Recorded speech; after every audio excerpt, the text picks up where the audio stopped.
আজকে আমি আলোচনা করব উত্তরবঙ্গের জেলাগুলিকে নিয়ে। গতবার ওই জেলাগুলিতে বিজেপি সামান্য ভালো ফল করেছিল। এবারে গতবারের সামান্যটাই অসামান্য হয়ে যাবে। কোচবিহার থেকে মালদা, মালদা থেকে জলপাইগুড়ি, জলপাইগুড়ি থেকে দার্জিলিং, দার্জিলিং থেকে আলিপুরদুয়ার, আলিপুরদুয়ার থেকে কালিম্পং। আমার এই সমীক্ষা। Coochbehar total seat 9, BJP 7, TMC 2। Jalpaiguri total seat 7, BJP 6, TMC 1। Alipurduar total seat 5, 5টাই বিজেপির দখলে যাবে। দার্জিলিং টোটাল সিট 5, 5টাই বিজেপির দখলে যাবে। কালিম্পং টোটাল সিট 1, 1টাই বিজেপির দখলে যাবে। Malda total seat 12।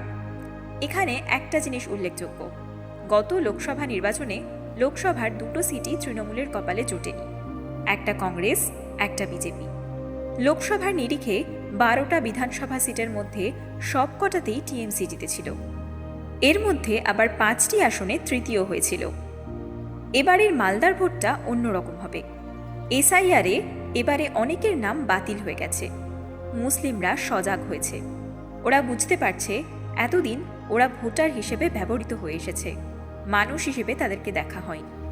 তাছাড়া কংগ্রেস মৌসম নূর এবং ঈশা খাঁর নেতৃত্বে পুরনো জমি ফিরে পাওয়ার চেষ্টা করছে।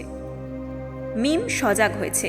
হুমায়ুন কবির, নৌসদ ভাই এখানে এসে মুসলিম সমাজের অধিকারের কথা বলছে। এখানে টিএমসি কতটা পাবে তা সন্দেহজনক।